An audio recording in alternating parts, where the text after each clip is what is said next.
असं काहीच नाही. तुम्ही सगळेजण दाद देत होतात माझ्या बरोबर, म्हणजे माझ्यासारखेच तुम्ही दाद देत होतात.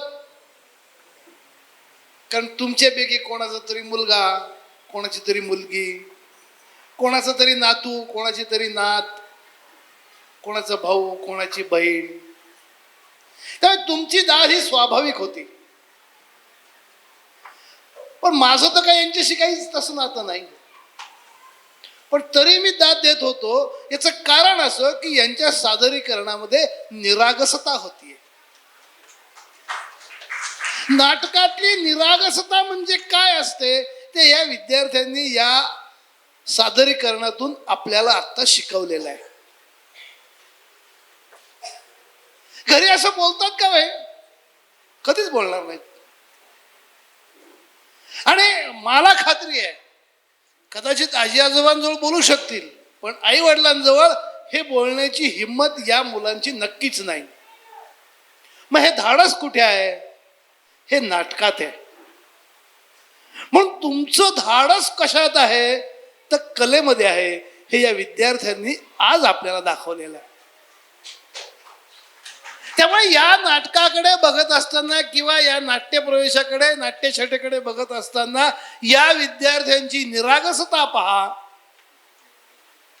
आणि या विद्यार्थ्यांचं धाडस पहा.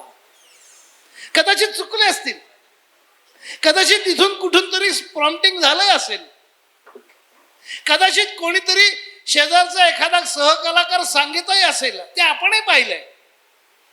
पण तरी सुद्धा ते ऐकल्यानंतर पुन्हा त्याच गतीमध्ये त्यांनी नाटक पुढे नेलेलं आहे. याला म्हणतात धाडस. आता आपल्या वयामध्ये किंवा असं म्हणूयात की लहान मुलं सोडून बाकी सगळे जण चुकले की सोडून देतात, नाही जमत आपण सोडून द्या. पण या मुलांनी आत्ता जर तुम्ही पाहिलं तर मी विसरलो तरी सुद्धा पुन्हा मी नव्याने आठवलं, ऐकलं आणि पुन्हा सुरू केलं. ही जी काही ऊर्जा आहे, ही जी काही इच्छा आहे, ही जी काही शक्ती आहे, ते म्हणजे नाटक आहे. आपण सगळेजण, एकही माणूस असा नाही की ज्याला नाटक येत नाही. सगळ्यांना नाटक येतं. कदाचित खरं बोलण्याचं असेल, कदाचित खोटं बोलण्याचं अधिक असेल, पण नाटक सगळ्यांना येतं. पण ते नाटक केवळ आपल्या पुरतं मर्यादित असतं. ते मंचकीय नसतं,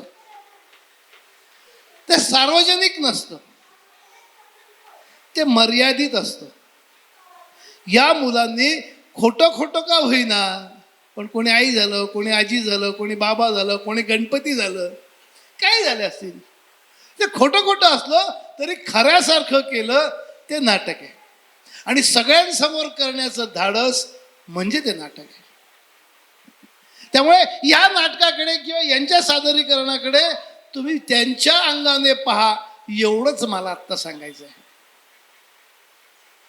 या सगळ्या बालकलाकारांसाठी थोडंसं बोलावंसं वाटतं. तुम्ही सगळेजण श्रीखंड खातात, कोणाला गुलाबजाम आवडत असतील, कोणाला जिलबी आवडत असेल, मग तुम्ही ते आनंदाने खातात.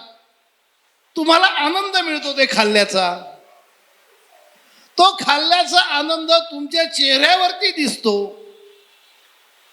पण तुमचं जेवण संपलं की तो आनंद संपलेला असतो. आणि तो आनंद फक्त तुमच्या एकट्यापुरता असतो. नाटकात तसं नसतं.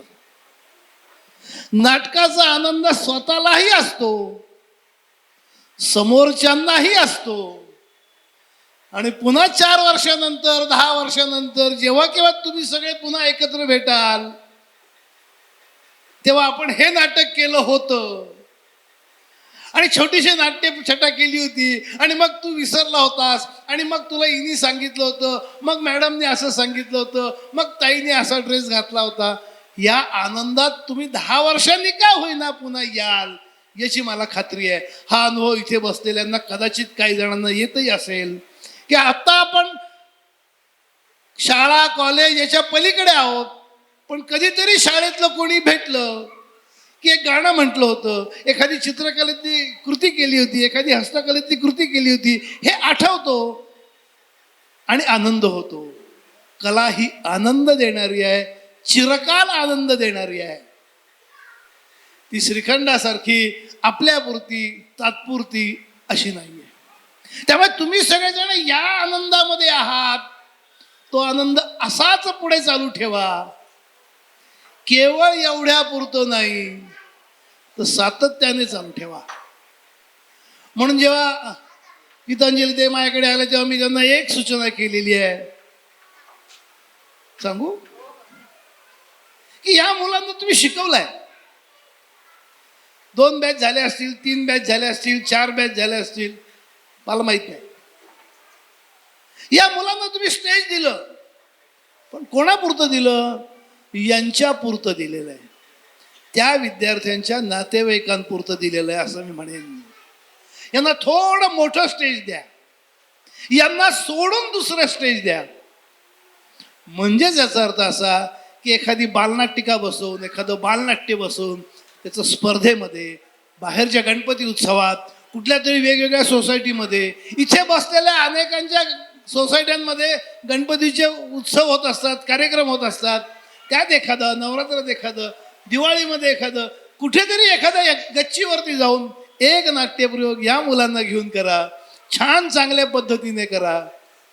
मग त्यांना जास्त चांगलं धाडस येईल, मग छान चांगलं करू शकतील. मला खात्री आहे की हे मुलं तुमच्या बरोबर आहेत, तुम्ही तुमच्या बरोबर अनेक जण आहेत. कोणी नसलं तर मी नक्की तुमच्याबरोबर येईल आणि छान पद्धतीने करू. पण मुलांचा आनंद एवढ्या पुरता मर्यादित न ठेवता त्यांना जरा मोठ्या विश्वात आपण नेऊयात, मोठं विश्व दाखवूयात. कदाचित यातला एखादा कलाकार व्यावसायिक कलाकार सुद्धा होऊ शकेल. आपण आशा करायला काही हरकत नाही. आणि ही आशा डोळ्यासमोर ठेवून आपण सगळेजण या कलाकारांना, यांना मार्गदर्शन करणाऱ्या सगळ्यांना जोरदार टाळ्या वाजवून शुभेच्छा देऊयात. धन्यवाद.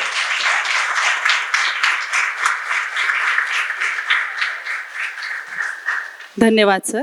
यानंतर मी गायधनी सरांना विनंती करते की त्यांनी सर्टिफिकेट देऊन आमच्या रूप आणि रूपक दोन्ही गटातल्या बालकलाकारांचे कौतुक करावे.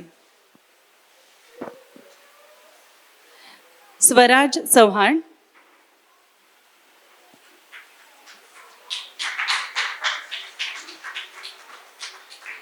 याज्ञिका पाटील,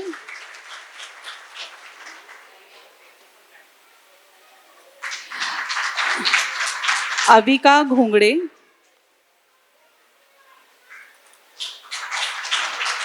प्रिशा पितृभक्त, कबीर उडगी, आदित्य ढोके,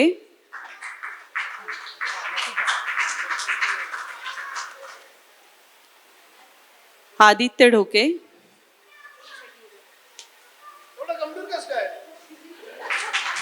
आरव तांबट,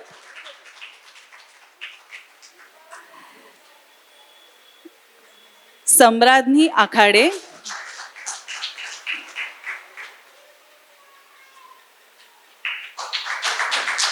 यानंतर रूपक गटातली मुलं आराध्या अलई,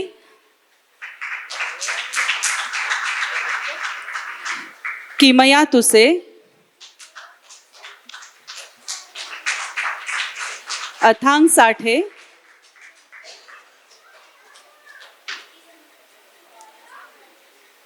आणि श्रियांश ब्राह्मणकर.